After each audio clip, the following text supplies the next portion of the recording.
Hello, and welcome back to MedSpeak. I'm Avery, and Eden, I am so incredibly excited to dive into today's topic, even though it's quite serious. Cardiac arrest in young people?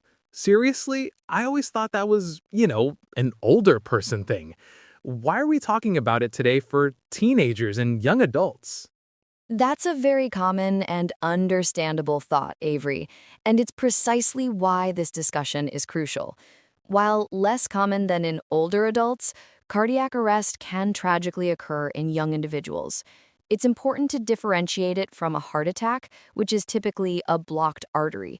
Cardiac arrest, in this context, is when the heart's electrical system suddenly malfunctions, causing it to stop pumping blood effectively.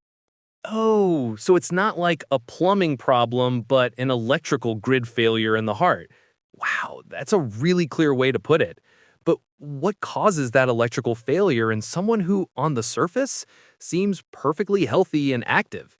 Is it just bad luck, or are there underlying reasons? Excellent analogy, Avery. And there are indeed several key underlying reasons. A significant portion are due to undiagnosed genetic or structural heart conditions, such as hypertrophic cardiomyopathy, where the heart muscle is abnormally thick, or primary electrical disorders like long QT syndrome, which are channelopathies where the heart structure appears normal but has electrical wiring issues. Sometimes it can also be myocarditis, an inflammation usually from a viral infection, especially if someone pushes themselves too hard while sick. Myocarditis from a virus? That's really eye-opening. So if these are often undiagnosed, are there any warning signs parents, coaches, or even young people themselves should look out for? Like subtle clues that we might just brush off as nothing. Absolutely, Avery, and paying attention to these subtle signs is critical.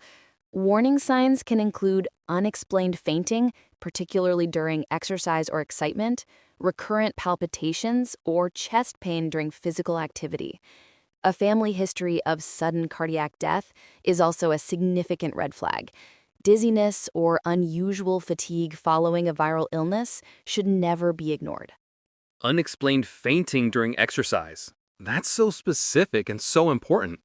So if we know these signs and we know these causes, can we screen for this? And what do we do, Eden, if we ever witness someone, especially a young person, suddenly collapse? Yes, screening is indeed vital, especially for competitive athletes or those with a positive family history, involving tests like ECGs and echocardiograms.